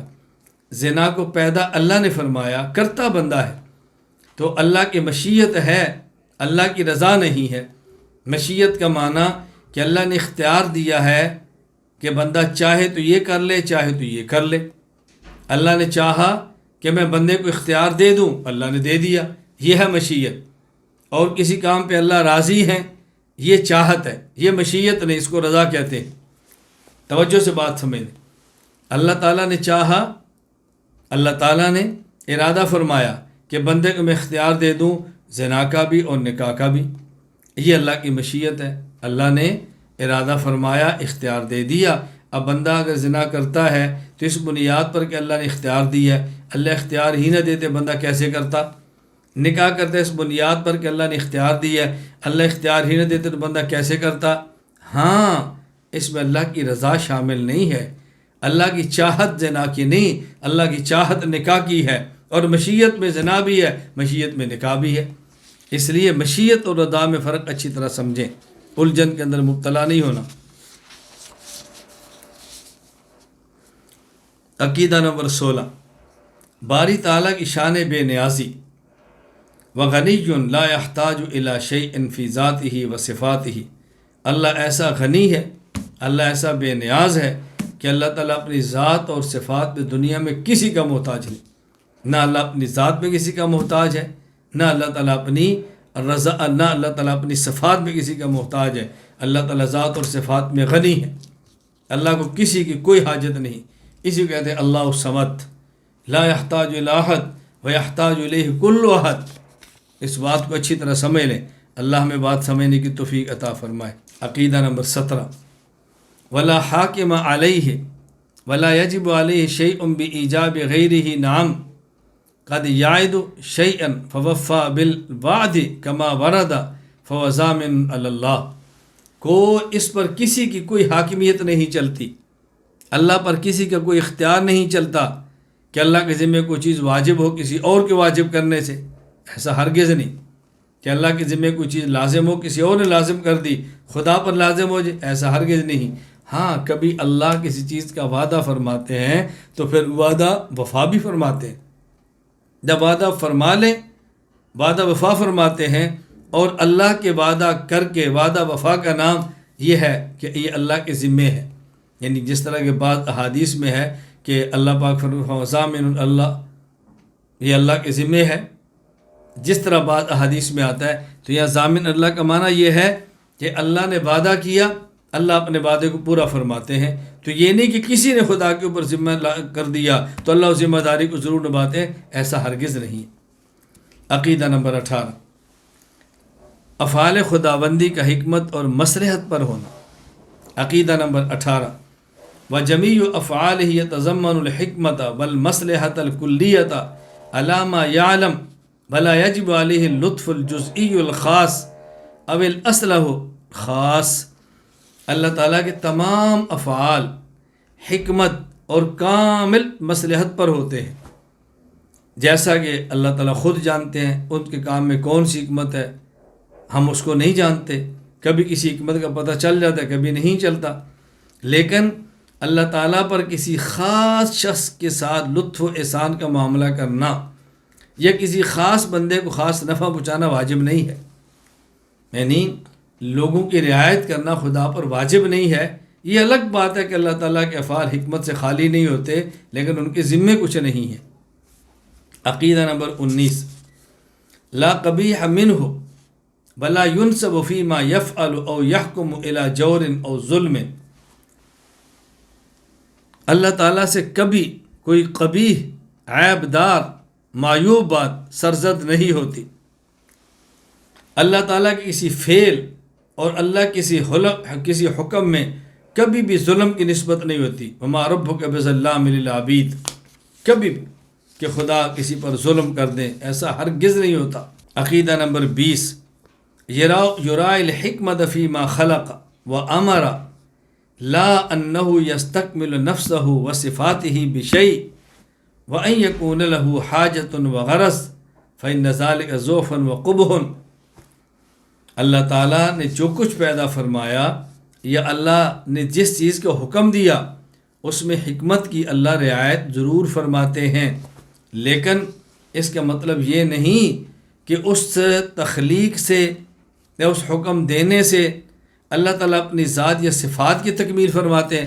اللہ کی ذات تو ویسی مکمل ہے، اللہ کی صفات تو ویسی کامل ہے. اس میں مقصود اپنی ذات اور صفات کی تکمیل نہیں ہوتی، لیکن اللہ تعالیٰ کی وہاں حکمت ضرور ہوتی ہے. حکمت کی رعایت آپ اپنے کرم سے فضل سے فرماتے ہیں. نہ اللہ کی وہاں پہ حاجت ہوتی ہے نہ اللہ کی غرض ہوتی ہے، کیونکہ حاجت اور غرض یہ کمزوری کی علامتیں ہیں. کہیں عیب ہے، اللہ عیب سے بھی پاک ہے، اللہ کمزوریوں سے بھی پاک. عقیدہ نمبر 21. لا حاکم سواہ. اللہ کی ذات کے علاوہ کوئی فیصلہ کرنے والا نہیں. حقیقی فیصلہ صرف اللہ کا ہے. فلیس للعقل حکم فی حسن الاشیاء وقبحها وکون الفعل سببا للثواب والعقاب. عقل کی بنیاد پر نہ کسی چیز کو اچھا کہہ سکتے ہیں نہ کسی چیز کو برا کہہ سکتے ہیں. عقل کی بنیاد پر نہ کسی چیز کو موجب ثواب کہہ سکتے ہیں نہ موجب عذاب کہہ سکتے ہیں. وَإِنَّمَا حُسْنُ الْأَشْيَاءِ وَقُبْحُهَا بِقَضَاءِ اللَّهِ تَعَالَى وَحُكْمِهِ وَتَكْلِيفِهِ لِلنَّاسِ. کسی بھی چیز کا اچھا ہونا، کسی بھی چیز کا قبیح ہونا، یہ اللہ کے فیصلے سے ہے، اللہ کے حکم سے ہے، اور اللہ تعالیٰ کے لوگوں کو مکلف بنانے سے ہے. اللہ جب مکلف کراتے یہ کام کرنا ہے، اس کا معنی وہ چیز اچھی ہے. یہ مکلف بناتے یہ کام نہیں کرنا اس کا معنی کہ وہ چیز بری ہے. فمنها ما يدرك العقل وجہ مصلحته ومناسبته للثواب والعقاب. بعض چیزیں ایسی ہیں عقل ان کی مصلحت کے ادراک کر لیتی ہے، عقل سمجھ آتی ہے اس پر ثواب ہونا چاہیے، اس پر عذاب ہونا چاہیے. ومنها ما لا تدرك الا باخبار الرسل عن اللہ تعالی. اور بعض چیزیں ایسی ہیں کہ جن کا حسن، جن کا قبح، جن کی اچھائی اور جن کی برائی محض پیغمبر کے بتانے سمجھ آتی ہے، اگر پیغمبر نہ بتائے وہ سمجھ نہیں آ سکتی. خلاصہ کلام کیا ہے؟ حاکم اللہ کی ذات ہے، عقل حاکم نہیں ہے. عقل کی بنیاد پہ حسن اور قبیح کا فیصلہ نہیں ہوتا، یہ فیصلہ شریعت ہی کرتی ہے. بعض چیزوں کی اگرچہ قباحت اور حسن عقل سے سمجھ آ جاتی ہے، لیکن بعض وہاں بھی ایسی ہیں کہ شریعت کے بغیر سمجھ بھی نہیں آتی. توجہ رکھ لیں، ایک ہوتا ہے سمجھ آنا، ایک ہے فیصلہ کرنا. فیصلہ عقل نے نہیں کرنا، فیصلہ محض اللہ نے کرنا ہے. بعضوں تک عقل کی رسائی ہوگی اور بعضوں تک عقل کی رسائی بھی نہیں ہوگی. عقیدہ نمبر 22. بکل صفت من صفاته واحدۃ بالذات غیر متناہیۃ بحسب تعلق والتجدد انما فی المتعلق بالمعنی المذکور. اللہ تعالیٰ کی صفات میں سے ہر صفت اپنی ذات کے اعتبار سے غیر متناہی ہے، نہ ختم ہونے والی. جس طرح اللہ کی ذات غیر متناہی اور غیر محدود ہے، اسی طرح اللہ کی صفات میں سے ہر صفت غیر متناہی اور غیر محدود ہے. بات توجہ سمجھنا. بحسب تعلق، اللہ تعالیٰ کی صفت باعتبار ذات کے ایک ہی ہے. توجہ رکھنا، متعلقات کے اعتبار سے غیر متناہی ہے. وکل صفت من صفات واحدۃ بالذات، اللہ کی ذات بھی ایک ہے. اللہ کی صفات میں سے ہر صفت ایک ہوتی ہے اپنی ذات کے اعتبار سے، لیکن تعلق کے اعتبار سے غیر متناہی اور غیر محدود ہوتی ہے. میں مثال دیتا ہوں بات سمجھ آئے. علم اللہ کی صفت ہے، وہ ایک ہے، لیکن اس علم کا تعلق کس کس سے ہے ہم نہیں جانتے. علم انسانی کے مطابق وہ غیر محدود ہے کہ خدا کا علم کس کس سے متعلق ہے. علم تو صفت ایک ہی ہے نا ذات کے اعتبار سے، لیکن تعلق کے اعتبار سے غیر محدود ہے. خلق اللہ کی صفت ہے، وہ تو ایک ہے، لیکن کس کس کو پیدا کیا اس تعلق کے اعتبار سے صفت غیر محدود ہے. اللہ تعالیٰ رازق ہے، یہ صفت تو ایک ہے نا رازق. رزق کس کس کو دیتے ہیں، کیسے دیتے ہیں، اس تعلق کے اعتبار سے غیر محدود ہے. فرمایا والتجدد انما هو فی المتعلق بالمعنی المذکور. اور یہ جو تجدد آ رہا ہے یہ متعلق یعنی مخلوق میں آ رہا ہے. مخلوق میں خالق کی ذات یا صفت میں تجدد نہیں آ رہا، بلکہ مخلوقات کے اندر تجدد آ رہا ہے. آج یہ مخلوق ہے تو کل وہ ہے، کل وہ ہے تو پرسوں وہ ہے. یہ مخلوقات میں تجدد آ رہا ہے، ورنہ صفت رزق میں تعدد نہیں، وہ ایک ہی ہے، وہ ایک ہے. تو تعلق کے اعتبار سے غیر متناہی ہے اور تجدد مخلوقات کے یاد نظر آ رہا ہے. صفت کے اندر تجدد نہیں ہے، وہ قدیم ہے. عقیدہ نمبر 23. ملائکہ اور ان کی ذمہ داریاں کیا ہیں؟ وَلِلَّهِ تَعَالَى مَلَائِكَةٌ عَلَوِيُّونَ مُقَرَّبُونَ وَمَلَائِكَةٌ مُوَكَّلُونَ عَلَى كِتَابَةِ الْأَعْمَالِ وَحِفْظِ الْعَبْدِ عَنِ الْمَهَالِكِ وَالدَّعْوَةِ إِلَى الْخَيْرِ وَيَلُمُّونَ بِالْعَبْدِ لَمَّةَ الْخَيْرِ لِكُلِّ وَاحِدٍ مَقَامٌ مَعْلُومٌ لَا يَعْصُونَ اللَّهَ مَا أَمَرَهُمْ وَيَفْعَلُونَ مَا يُؤْمَرُونَ. اللہ تعالیٰ کے بعض فرشتے ایسے ہیں جو عالم بالا میں رہتے ہیں اور بارگاہ الہی میں مقرب ہیں. وہ دنیاوی کام نہیں کرتے، ملک اعلیٰ میں اللہ کے مقربین میں سے. اور بعض ایسے ہیں جو اعمال لکھنے پر متعین ہیں، بعض ایسے انسان کو خطرات سے بچانے پر یعنی معمور ہے، انسان کو بہت ساری مصیبتوں سے بچا لیتے ہیں. لہو معقبات من بین یدیہ من خلفی یحفظون من امر اللہ، قرآن کریم کے اندر ہے. اور بعض ایسے ہیں جو انسان کو بھلائی کی دعوت دیتے ہیں، انسان کے قلب میں داعیہ پیدا کرتے ہیں. اور بعض ایسے ہیں جو لوگوں کے دلوں میں خیالات اچھے ڈالنے پر مامور ہیں، انسانی دل میں خیال اچھے ڈالو. اور ہر ایک کا اللہ کے خاص مقام ہے، ہر ایک اللہ کے خاص مقام ہے. مقام معلوم یعنی خاص مقام اور مرتبہ. عقیدہ نمبر 24. شیاطین اور ان کی وسوسہ انگیزی. ومن خلق اللہ الشیاطین لہم لمۃ شر بابن آدم. اللہ تعالیٰ کی مخلوق میں شیاطین بھی ہیں جو اولاد آدم کے دلوں میں وسوسے اور برے خیالات کو پیدا کرتے رہتے ہیں. وساوس ڈالنا شیاطین کا کام ہے، برے خیالات ڈالنا شیاطین کا کام ہے. برے خیالات ڈالنا یہ شیاطین کا کام ہے. جس سے بچنے کی کوشش کریں، اپنی حفاظت کا اہتمام کریں. اور شیاطین کے وساوس سے جو حفاظت ہے وہ اللہ کے ذکر سے ہوتی ہے. ذکر کا اہتمام کریں گے اللہ تعالیٰ وساوس سے محفوظ فرمائیں گے. وساوس آنا انسان کے اختیار میں نہیں ہے، غیر اختیاری ہے. وساوس پر عمل کرنا انسان کے اختیار میں ہے. اس لیے وساوس سے کی پرواہ نہ کریں، اس پر عمل کرنے سے ڈریں. عقل ہوگی تو وسوسہ بھی آئے گا، عقل نہیں ہوگی تو وسوسہ کہاں سے آئے گا؟ تو وسوسے پہ عمل نہیں کرنا. قرآن کریم میں حضرت آدم علیہ السلام کے مد مقابل کہیں ابلیس کا ذکر ہے، کہ شیطان کا ذکر ہے. کہ وہاں کون تھا جس نے سجدہ نہیں کیا؟ کون تھا جس نے انکار کیا؟ وہاں قرآن کہتے ہیں ابلیس. حضرت آدم کے جنت سے دنیا میں آنے کا سبب وہ کون تھا؟ وہاں ابلیس نے وہاں ذکر کیا شیطان. تو معلوم ہوا ابلیس اور شیطان کی نسل ایک ہے، وہ بڑا ہے، یہ اس کے چھوٹے ہیں. سورۃ البقرہ آیت نمبر 34 میں ہے وَإِذْ قُلْنَا لِلْمَلَائِكَةِ اسْجُدُوا لِآدَمَ فَسَجَدُوا إِلَّا إِبْلِيسَ أَبَىٰ وَاسْتَكْبَرَ وَكَانَ مِنَ الْكَافِرِينَ. ابلیس نے سجدہ نہیں کیا، اکڑ گیا، متکبر تھا اور کافر تھا. اچھا، سورۃ الاعراف آیت نمبر 27 یا بنی آدم لا یفتننکم الشیطان کما اخرج ابویکم من الجنۃ ینزع عنہما لباسہما لیریہما سوآتہما. اے بنی آدم، تم کو شیطان ہرگز کسی فتنہ میں نہ ڈال دے. اس نے تمہارے ماں اور باپ کو بھی، آدم اور حوا کو بھی جنت سے نکلوا دیا تھا. اس کی فتنوں سے بچنے کی کوشش کرو. حضرت آدم علیہ السلام کو دنیا میں آنا، عصمت انبیاء پر میں نے بات کی ہے، مزید موقع ملا پھر تفصیل سے بات کریں گے. کوئی یہ نہ سمجھے شاید گناہ تھا تو اس لیے ایسے ہوا، نہ گناہ کا مسئلہ نہیں تھا. اس کو ذہن نشین فرما لیں. خیر، میں بتا رہا ہوں کہ کہیں ابلیس کہیں شیطان. بظاہر معلوم ہوتا ہے کہ ابلیس یہ شیطان ہی ہے اور شیاطین اسی کے پیروکار، اسی کے چیلے ہیں، اسی کے ساتھ آگے چلنے والے ہیں. اللہ تعالی ہمیں شیطان کا ایجنٹ بننے سے محفوظ رکھے. اللہ تعالیٰ ہمیں شیطان کا کارندہ بننے سے محفوظ رکھے. اللہ تعالیٰ شیطان کا آلہ بننے سے محفوظ رکھے.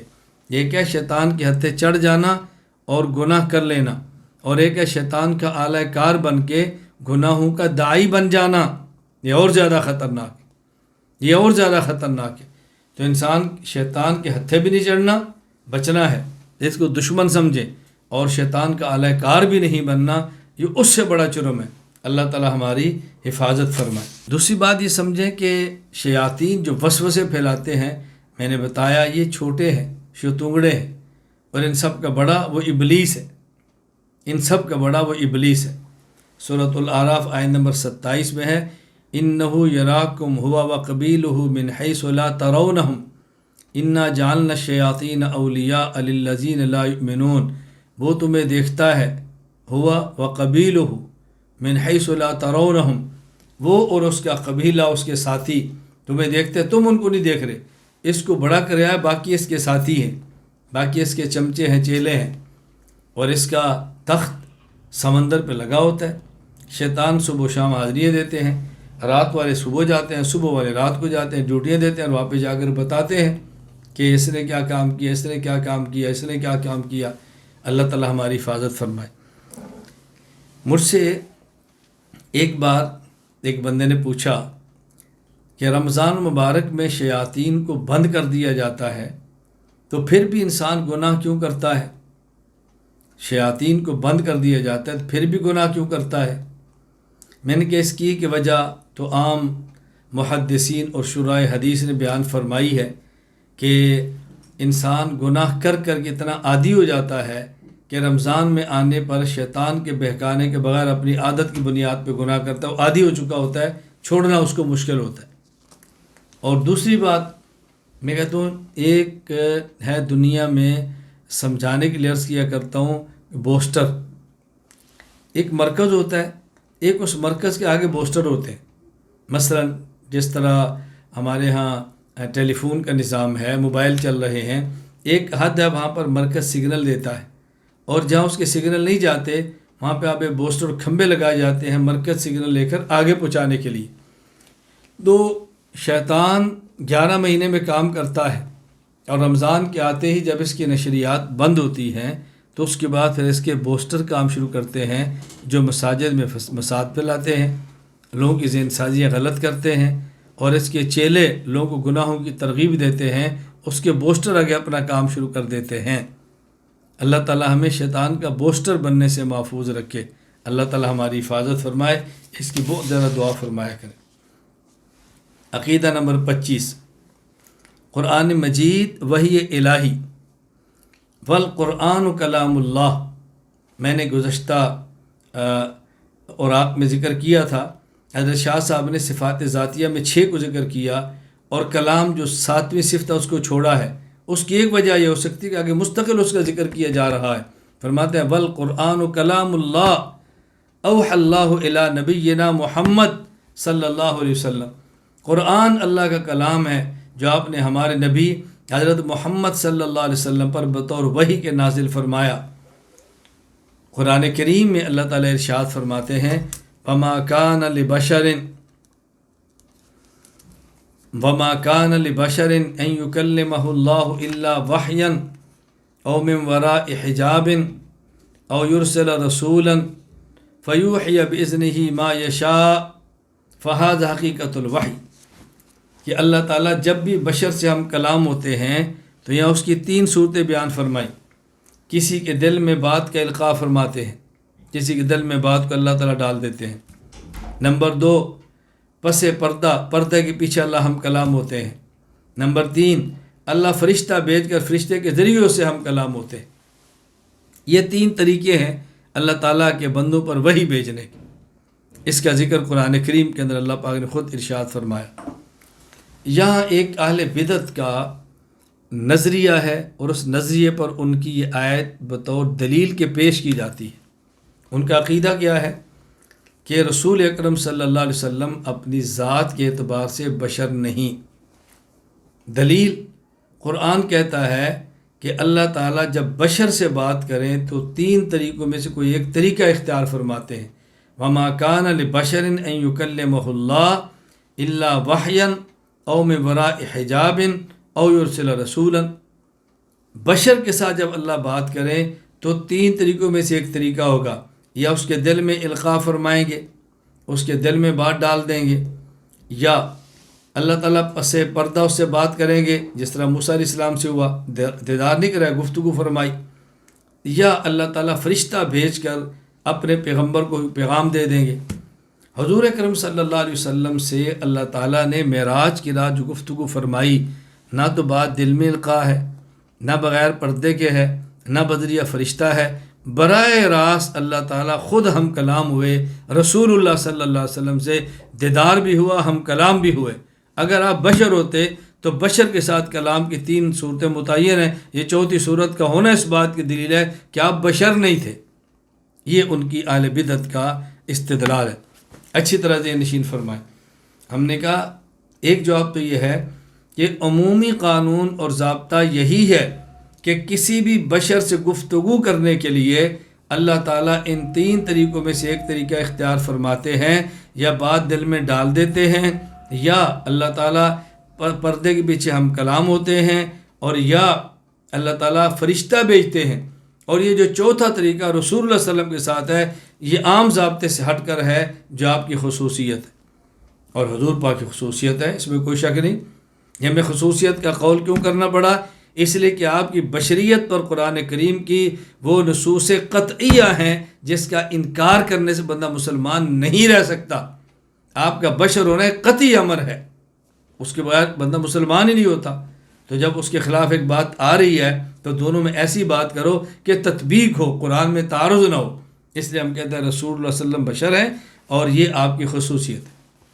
اور دوسرا جواب یہ ہے کہ یہ جو اللہ تعالیٰ نے ضابطہ فرمایا، یہ ضابطہ اور قانون دنیا کے متعلق ہے کہ اس دنیا، اس جہان میں اللہ تعالیٰ جب بھی کسی بشر سے گفتگو فرمائیں تو 3 طریقوں میں سے ایک ہوگا، یا دل میں القاء فرمائیں گے، یا پردے کے پیچھے گفتگو فرمائیں گے بغیر دیدار کرائے، اور یا فرشتہ بھیج کر بات کریں گے۔ اور یہ جو اس کے علاوہ چوتھا طریقہ رسول اللہ صلی اللہ علیہ وسلم کے ساتھ گفتگو کا ہوا کہ آمنے سامنے عرش پہ بلا کر گفتگو فرمائی، یہ اس زمین پر نہیں تھا، یہ ملأ اعلیٰ میں تھا۔ تو قانون اس دنیا کے بارے میں ہے، ملأ اعلیٰ کے بارے میں نہیں ہے۔ تو قانون اور مقام کے بارے میں ہے، گفتگو اور مقام پہ ہو رہی ہے، اس پر اعتراض کی بات کیا ہے؟ میں اس پر ایک واقعہ پیش کرتا ہوں کہ ہمارا چونکہ عقیدہ ہے کہ رسول اکرم صلی اللہ علیہ وسلم نے اللہ تعالیٰ کا دیدار فرمایا ہے، آپ نے اللہ کا دیدار فرمایا، تو یہ غیر مقلد مجھے کہنے لگا کہ جی آپ کہتے ہیں کہ رسول اللہ صلی اللہ علیہ وسلم نے اللہ کا دیدار کیا، اور یہ عقیدہ قرآن کے خلاف ہے۔ کیوں؟ اس لیے کہ قرآن یہ بات کہہ رہا ہے لا تدرکہ الابصار، کوئی آنکھ بھی اللہ تعالیٰ کو نہیں دیکھ سکتی، اور اس میں نبی اور غیر نبی کا کوئی فرق نہیں، لہذا یہ عقیدہ قرآن کے خلاف۔ میں نے کہا اچھا آپ یہ بتائیں کہ حدیث میں آتا ہے کہ قیامت کے دن بندہ اللہ کا دیدار کرے گا، اللہ آپ کو ہدایت عطا فرمائے، آپ جنت میں چلے جائیں، تم اللہ کا دیدار کرو گے؟ جی کریں گے۔ کیوں کرو گے؟ کہا جی حدیث میں ہے کہ بندہ قیامت کے دن یا جنت میں اللہ کا دیدار کرے گا۔ میں نے کہا پھر میں نہیں مانتا اس کو۔ کہا جی کیوں؟ میں نے کہا قرآن کی آیت کے خلاف ہے، قرآن کہتا ہے لا تدرکہ الابصار، کوئی آنکھ بھی اللہ کا دیدار نہیں کر سکتی، تو تم کیسے کرو گے؟ کہا جی اس آیت کا تعلق تو زمین کے ساتھ ہے کہ زمین پہ رہتے ہوئے کوئی آنکھ اللہ کا دیدار نہیں کر سکتی، میں تو زمین پر نہیں، میں تو جنت میں جا کے کروں گا۔ میں نے کہا ہم نے کب کہا ہے کہ رسول اللہ صلی اللہ علیہ وسلم نے زمین پر اللہ کا دیدار کیا؟ ہم بھی تو کہتے ہیں کہ آپ نے عرش پہ جا کے دیدار فرمایا، تم اگر جنت میں جا کے دیدار کر لو، یہ آیت کے خلاف نہیں۔ اور حضور اکرم صلی اللہ علیہ وسلم اور جنت سے بھی اوپر عرش پر جا کے اللہ کا دیدار کر لیں، تو بتاؤ یہ اس آیت کے خلاف کیسے ہوا؟ تو ہمارا عقیدہ کبھی بھی قرآن کے خلاف نہیں۔ اس لیے میں ایک جملہ بار بار کہا کرتا ہوں، اس کو ذہن نشین فرما لیں کہ دیوبند کا عقیدہ اور قرآن یا حدیث کے خلاف ہو، اللہ کی قسم میں اس کو نہیں مانتا۔ یہ ہو سکتا ہے دیوبند کا عقیدہ ہو، قرآن حدیث کے خلاف نہ ہو، لیکن قرآن حدیث کے خلاف نظر آئے۔ اگر دیوبند کا کوئی عقیدہ قرآن حدیث کے خلاف نہ ہو لیکن قرآن یا حدیث کے خلاف نظر آئے، تو اپنی نظر کا علاج کرواؤ، تمہیں قرآن حدیث کے خلاف نظر بھی نہیں آئے گا۔ ہم دیوبند والے عقائد کو سمجھانے کے لیے درسگاہ بھی رکھتے ہیں اور نظر کے علاج کے لیے خانقاہ بھی رکھتے ہیں۔ میں تو اپنے طلباء کو بار بار سمجھاتا ہوں بھئی آپ کلام کرو، عقیدے پر بات کرو، گفتگو کرو، لیکن خانقاہی ماحول اور خانقاہی مزاج کے ساتھ کرو گے تو انشاءاللہ کبھی بھی فساد نہیں آئے گا، کبھی بھی طبیعتوں میں فساد نہیں آئے گا، اور اعتدال کا دامن کبھی نہیں چھوٹے گا۔ اللہ میں بات سمجھنے کی توفیق عطا فرمائے۔ عقیدہ نمبر 26، اسماء باری تعالی۔ ولا يجوز الالحاد فی اسماء اللہ تعالی وصفاتہ فیتوقف الاطلاق علی الشرع۔ اللہ تعالیٰ کی اسماء اور اللہ تعالیٰ کی صفات میں الحاد جائز نہیں، یعنی اللہ تعالیٰ کے اسماء، اللہ کی صفات میں تغیر اور تبدل کرنا جائز نہیں، لہذا کسی نام یا صفت کا اطلاق اللہ تعالیٰ پر کیا جا سکتا ہے، یہ شریعت پر موقوف ہے۔ شریعت جہاں اجازت دے وہاں انسان پر اطلاق ہو، اور جہاں شریعت اجازت نہ دے وہاں اطلاق نہ ہو۔ اس کی تفصیلی بات میں توحید باری تعالیٰ جو ہمارا سبق ہے اس میں توحید فی الاسماء پر تفصیل سے بات کی ہے، کہاں اللہ کے صفتی نام کو اللہ کے غیر پر استعمال کر سکتے ہیں یا نہیں۔ اس کا خلاصہ کیا ہے؟ جہاں قرآن میں، جہاں حدیث میں، جہاں اجماع امت میں، جہاں امت کے تعامل سے کسی لفظ کا استعمال اللہ کے غیر پر ثابت ہو وہاں کریں، اور جہاں ثابت نہ ہو وہاں نہ کریں۔ یہی سب سے احوط اور سب سے محتاط صورت ہے، اس کو آپ سمجھنے کی کوشش کریں۔ عقیدہ نمبر 27، روز قیامت معاد جسمانی کا وقوع۔ والمعاد الجسمانی حق، والمعاد الجسمانی حق قیامت کے دن جسموں کا قبر سے اٹھنا برحق ہے، یہی جسم قیامت کو کھڑے کیے جائیں گے دوبارہ، برحق ہے۔ یحشر الاجساد، جس کی صورت کیا ہوگی؟ جسموں کا اللہ جمع فرمائیں گے۔ اگر جسم کے ذرے ذرے بکھر چکے ہیں، اللہ ان ذروں کو اکٹھا کرے اور جسم سالم ہو جائے گا، جسم بن جائے گا۔ وَيُعَادُ فِيهَا الْأَرْوَاحُ، پھر ان جسموں میں روح کو لوٹا دیا جائے گا۔ وَيَكُونُ الْأَبْدَانُ تِلْكَ الَّتِي كَانَتْ شَرْعًا وَعُرْفًا، اور یہ بدن وہی ہوں گے جو دنیا میں ہوا کرتے تھے، یہی شریعت کا تقاضا ہے اور یہ عرف کا بھی تقاضا ہے۔ ظاہر ہے، میں ترجمہ کر لوں پھر بات کھول دیتا ہوں۔ وَإِن طَالَتْ أَوْ قَصُرَتْ، خواہ جسم بہت لمبا ہو جائے یا جسم بہت چھوٹا ہو جائے۔ کما وردا، جس طرح کی روایات کے اندر ہے، ان درس الکافر مثل احد، کافر کی ایک داڑھ احد پہاڑ جتنی بڑی ہو جائے گی۔ او کانت الطف منہا کما ورد فی صفت اہل الجنہ، اور اسی طرح اگرچہ ابدان کتنے لطیف اور خوبصورت ہو جائیں، ہوں گے یہی جسم جس طرح اہل جنت کے اوصاف کے اندر اللہ نے بیان فرمایا۔ وذالک، اس کی مثال، ان الصبی هو الذی یشب ویشیب وان تبدلت الاجزاء فیہ الف مرہ، ایک چھوٹا بچہ ہے، پھر جوان ہوتا ہے، پھر بوڑھا ہوتا ہے، اس میں ہزار تغیر بھی آ جائیں، جسم تو وہی ہوتا ہے نا جو بچپن کا ہے، وہی بڑا ہوتا جاتا ہے اور قوی ہوتا ہے، وہی بعد میں کمزور ہوتا جاتا ہے اور چھوٹا ہو جاتا ہے، جسم تو وہی ہوتا ہے۔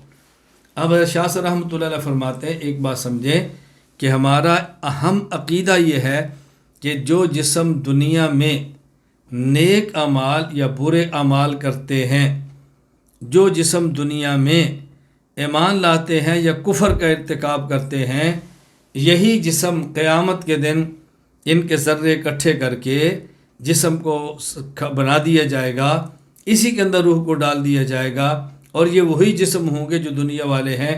ان اجسام میں کوئی تغیر نہیں، کیونکہ اور جسم ہوگا، یہ وہی جسم ہے۔ یہاں یہ بات اچھی طرح سمجھنا، کسی کو حضرت شاہ صاحب رحمۃ اللہ علیہ کی اس عبارت سے دھوکہ نہ ہو کہ شاہ صاحب رحمۃ اللہ علیہ قبر میں اعادہ روح کے قائل نہیں، بلکہ شاہ صاحب اعادہ روح کے قائل ہیں تو حشر میں نہ۔ اچھی طرح سمجھ لیں، ہمارا اہل سنت والجماعت کا جو نظریہ ہے، وہ نظریہ کیا ہے کہ جب انسان پہ موت آتی ہے، امتی پہ روح نکل گئی، نبی میں آئی تو روح سمٹ کی، اور جب یہ امتی قبر میں جاتا ہے تو اس کے روح کو قبر میں لٹایا جاتا ہے، پھر اس کے جسم سے سوال کیے جاتے ہیں۔ اس پر احادیث بھی ہیں، حوالہ جات بھی ہیں، اعادہ روح ہوتا ہے۔ الفقہ الاکبر میں تفصیل سے میں حوالے پیش کروں گا۔ سوال جواب ہو گئے، اس سوال جواب کے بعد اس کو سلا دیا جاتا ہے، نم سو جا۔ اب سونے کے بعد اس کی روح نکل گئی، مسلمان ہے تو علیین میں، کافر ہے تو سجین میں، اب کیفیت نیند کی ہے۔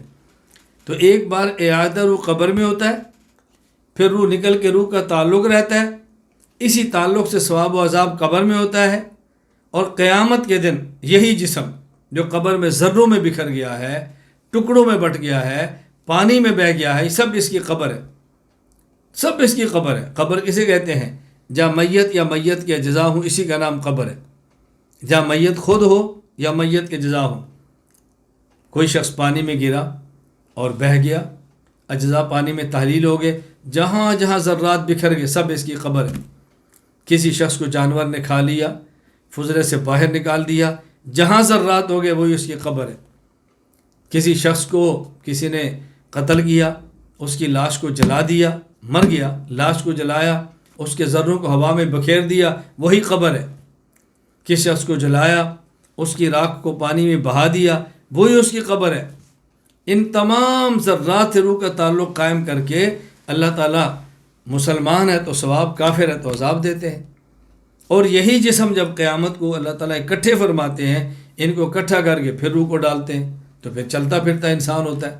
تو ان کو یہ نہ سمجھے کہ شاہ صاحب جو اعادہ روح فرما رہے ہیں یہ قبر والے اعادہ روح کے خلاف ہے۔ قبر میں اعادہ روح ہے، پھر وہ نکلتی ہے اور انسان نیند والے کی طرح وہاں پہ حیات ہوتی ہے، اور پھر حشر کے بعد روح کا اعادہ ہوگا، اور یہ اب یہ روح انسان کے جسم کے اندر رہے گی، نیک ہے تو جنت میں، کافر ہے تو جہنم میں، یا اگر فاسق ہے تو اپنے اعمال کے ساتھ بغت کے جہنم میں پھر جنت میں چلا جائے گا۔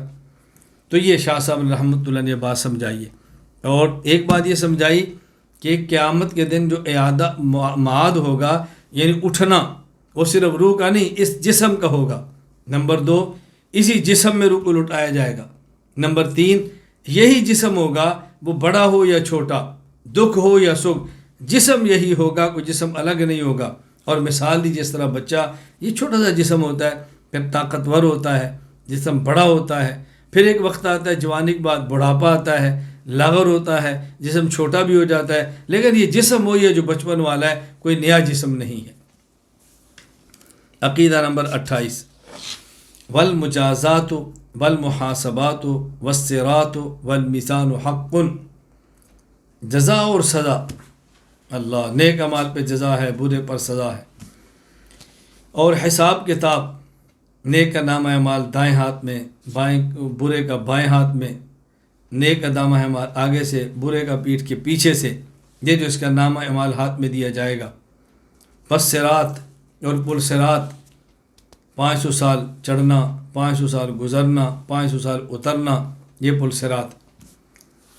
والمیزان، اور قیامت کے دن ترازو لگانا، اعمال کے تولنے کے لیے، حق، یہ حق ہے، جزا سزا بھی حق ہے، حسابات بھی برحق ہے، پل صراط بھی برحق ہے، میزان بھی برحق ہے۔ ہم اس پر اپنا عقیدہ رکھتے ہیں، کمی بیشی کے ہم ہرگز قائل نہیں ہیں۔ صراط کے حوالے سے میری تفصیلی گفتگو صراط مستقیم کے عنوان پر موجود ہے، آپ اس گفتگو سے سماعت فرمائیں، انشاءاللہ صراط مستقیم کا معنی سمجھ آئے گا۔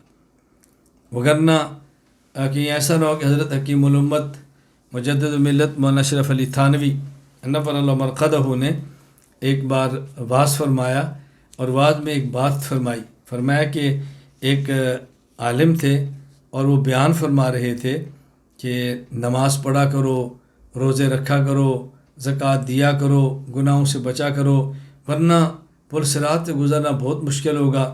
پل صراط 500 سال چڑھتے لگ جائیں گے، 500 سال گزرتے لگ جائیں گے، 500 سال اترتے لگ جائیں گے، اور یہ بال سے باریک ہے اور تلوار سے تیز ہے۔ ایک دیہاتی کھڑا ہوا، اس نے کہا مولوی جی، یہ جس پل صراط کی بات تم کرتے ہو نا، یہ آدمی 5 وقت کی نماز پڑھے تب بھی اسے نہیں گزر سکتا۔ 1500 سال لمبا، بال سے باریک، تلوار سے تیز، اس پر تو نمازیں پڑھ کے بھی نہیں گزر سکتے۔ تو حضرت فرمانے لگے مولوی صاحب خاموش ہو گئے، کیوں؟ وہ خود پل صراط کا معنی نہیں سمجھتے، اس کو کیسے سمجھاتے؟ خود سمجھیں گے تو اس کو سمجھائیں گے نا، خود نہیں سمجھیں گے تو اس کو کیسے سمجھائیں گے؟ تو سمجھیں پل صراط ہے کیا، اس لیے میں نے عرض کیا میں اس کو سمجھایا کرتا ہوں، اس کو اچھی طرح سمجھو۔ میں نے بڑی تفصیلی گفتگو صراط مستقیم کے عنوان پر کی ہے۔ ایک ہوتا ہے حد سے گزر جانا، ایک ہوتا ہے حد سے اتر جانا، ایک ہوتا ہے حد پہ رہنا۔ حد سے گزر جائیں تو الحاد ہے، حد سے اتر جائیں تو یہ بدعت ہے، حد پر رہیں تو یہ اہل سنت والجماعت ہے۔ یہ میں نے بات سمجھائی ہے، یہ ہے اس کی تعریف۔ پھر میں نے اس کی مثالیں دی ہیں۔ مثالیں مثلا ایک شخص ہے جو اللہ کو ہر جگہ پہ نہیں مانتا، الحاد نہیں مانتا۔ ایک ہے جو اللہ کو ہر جگہ مان پر نبی کو بھی ہر جگہ پہ مانتا ہے، یہ ہے بدعت۔ ایک ہے اللہ کو ہر جگہ، نبی کو اپنے روضہ پہ مان کے اللہ کو ہر جگہ پہ مانتا ہے، یہ اہل سنت والجماعت۔ ایک ہے صراط مستقیم کا معنی، تعریف۔ پھر میں نے بتایا صراط مستقیم مثالیں، اپنے عقائد میں نے مثالیں دے کر سمجھایا۔ نمبر 2، صراط مستقیم کی علامات، نبی کا راستہ، پھر شہید کا، نبی کا راستہ، صحابی کا راستہ، شہید کا راستہ، ولی کا راستہ، یہ علامتیں ہیں۔ پھر نمبر 3، اس پہ انعام کیا ہے؟ انعام ہے پل صراط سے گزرنا، انعام ہے پل صراط سے گزرنا۔ دنیا میں انسان جتنے اعمال کرتا ہے، ہر عمل کی عالم مثال میں کوئی صورت ہوتی ہے۔ آپ نے معراج کا واقعہ پڑھا ہے، ہر کوئی صورت ہوتی ہے۔ انشاءاللہ اللہ نے چاہا تو رجب میں معراج کے عنوان پر تفصیل سے گفتگو کروں گا، اور کم از کم ہفتہ پہلے آپ کو اطلاع بھی کر دیجیے گا، آپ اس گفتگو سماعت فرمائیں، میں وہاں بھی اس بات کو کھولوں گا۔ عالم مثال میں ہر عمل کی ایک صورت ہوتی ہے، اسی طرح پل صراط مستقیم کی ایک صورت ہے۔ حد سے گزرنا اور حد سے اترنا، ان کے بیچ میں رہنا کتنا مشکل ہے۔ کوئی آدمی حد سے گزرے بھی نہیں، حد سے اترے بھی نہیں، صرف حد پہ چلے، یہ بہت مشکل ہے۔ تو یہ مشکل کام دنیا میں انسان کے ذمہ ہے، اور پھر پل صراط سے گزارنا یہ اللہ کے ذمہ ہے۔ وہ صراط مستقیم کی صراط مستقیم کی صورت مثالیہ کا نام ہے۔ اب بتائیں، جس طرح یہاں صراط مستقیم پر چلنا مشکل ہے تو پل صراط پہ چلنا مشکل ہے نا، یہ چلنا بندے کے ذمہ ہے، وہاں سے گزارنا پھر اللہ اپنے ذمہ لے لیتے۔ عقیدہ نمبر 29، جنت اور جہنم کی تخلیق۔ والجنت والنار حق وہما مخلوقتان اليوم ولم يصرح نص بتعیین مکانہما بل ہما حیث شاء اللہ اذ لا احاطۃ لنا بخلق اللہ وعوالمہ۔ جنت اور جہنم برحق ہے، ثابت ہے، ان دونوں کو پیدا کر دیا گیا ہے، یہ آج بھی پیدا ہو چکی ہیں، لیکن آیت یا حدیث میں اس کے مکان کی وضاحت نہیں کہ کس مقام پر جنت ہے، کس مقام پر جہنم ہے، بلکہ بل ہما حیث شاء اللہ، یہ جہاں اللہ نے چاہا وہاں ہے۔ اذ لا احاطۃ لنا، ہم نہ اللہ کی مخلوقات کا احاطہ کر سکتے ہیں اور نہ ہم اللہ تعالیٰ کے پیدا کردہ جہانوں کا احاطہ کر سکتے ہیں۔ اللہ نے کتنے جہان پیدا کیے، نہ ہم ان کا احاطہ کر سکتے ہیں، نہ اللہ کی مخلوق کا احاطہ کر سکتے ہیں۔ یہاں دو باتیں سمجھیں۔ ایک بات یہ کہ جنت اور جہنم پیدا ہو چکی ہیں، اور جنت اور جہنم ہمیشہ رہیں گی، یہ فنا نہیں ہوں گی، پیدا ہو گئی ہیں، فنا نہیں ہوں گی۔ کوئی شخص کہتا ہے قرآن کے اندر کل من علیہا فان ویبقی وجہ ربک ذو الجلال والاکرام، اللہ کی ذات کے علاوہ ہر چیز فنا ہو جائے گی، اور آپ کہتے ہیں جنت جہنم فنا نہیں ہوگی، یہ عقیدہ تو قرآن کے خلاف ہے۔ ہم نے کہا دیوبند کا عقیدہ و قرآن کے خلاف کیسے ہو سکتا ہے؟ یہ آپ نے آیت نہیں سمجھی یا دیوبند کا عقیدہ نہیں سمجھا۔ یہ جو ہم نے کہا کل من علیہا فان، اس کا معنی جب یہ کریں گے ہر چیز فنا ہو جائے گی تو اشکال ہوگا کہ جنت اور جہنم فنا نہیں ہوگی۔ اس کا ترجمہ جب یہ کریں گے ہر چیز فنا ہو سکتی ہے، اب اشکال نہیں ہوگا۔ کیوں؟ ہم کہتے ہیں ہر چیز فنا ہو سکتی ہے سوائے اللہ کی ذات کے، وہ فنا نہیں ہو سکتی۔ میں اس کو سمجھانے کے لیے کہا کرتا ہوں، ایک ہوتا ہے فنا امکانی، ایک ہے فنا عملی۔ فنا امکانی کا معنی کہ فنا ہو سکتی ہے، فنا عملی کا معنی کہ فنا ہوگی۔ اللہ تعالیٰ کی ذات میں فنا عملی بھی نہیں اور فنا امکانی بھی نہیں، نہ فنا ہو سکتے ہیں نہ فنا ہوں گے۔ اور جنت اور جہنم، ان میں فنا امکانی ہے، فنا عملی نہیں، یعنی فنا ہو تو سکتے ہیں لیکن فنا ہوں گے نہیں۔ اس لیے اللہ تعالیٰ کی ذات کا معاملہ الگ ہے اور ہمارا عقیدہ اس آیت کے خلاف نہیں ہے۔ یہ بات اچھی طرح ذہن نشین فرما لیں، کبھی بھی الجھن کے اندر مبتلا نہیں ہونا۔ والجنت والنار حق۔ دوسری بات میں نے شروع میں کہا تھا، حضرت شاہ ولی اللہ رحمہ اللہ فرماتے ہیں ان للعالم ثانیا قدیما۔ وہاں میں نے یہ بات کی تھی کہ جہان 4 قسم کے ہیں، عالم برزخ، عالم ارواح، عالم دنیا، عالم برزخ اور عالم آخرت۔ اور یہاں شاہ صاحب فرما رہے ہیں کہ ہمارے علم میں نہیں کہ عالم کتنے ہیں، تو پھر آپ نے 4 کیسے کہہ دیے؟ اور شاہ ولی اللہ فرماتے ہیں اذ لا احاطۃ لنا بخلق اللہ وعوالمہ، ہم اللہ کی مخلوقات اور اللہ کے جہانوں کا احاطہ نہیں کر سکتے، کتنے ہیں؟ تو تم نے 4 کیسے کہہ دیے؟ میں نے اسی وجہ سے وہاں گزارش کی تھی، انسانوں کے تعلق کے اعتبار سے جہان 4 ہیں، یعنی وہ جہان جس سے انسان کا واسطہ پڑا ہے وہ 4 ہیں، عالم ارواح، عالم دنیا، عالم برزخ، عالم آخرت۔ باقی جہان کل کتنے ہیں ہم اس کا احاطہ نہیں کر سکتے۔ تو جہاں میں نے بات کی تھی وہ اور ہے، شاہ ولی اللہ فرما رہے ہیں بات اور ہے، دونوں میں کوئی تعارض ہرگز نہیں ہے، اس الجھن کے اندر مبتلا نہیں رہنا۔ اللہ تعالیٰ مجھے اور آپ کو بات سمجھنے کی توفیق عطا فرمائے۔ باقی انشاءاللہ اللہ نے چاہا تو کل سے سبحان اللہ و بحمدی سبحان اللہ العظیم سبحانک اللہم و بحمدک اشہد ان لا الہ الا انت استغفرک و اتوب الیک.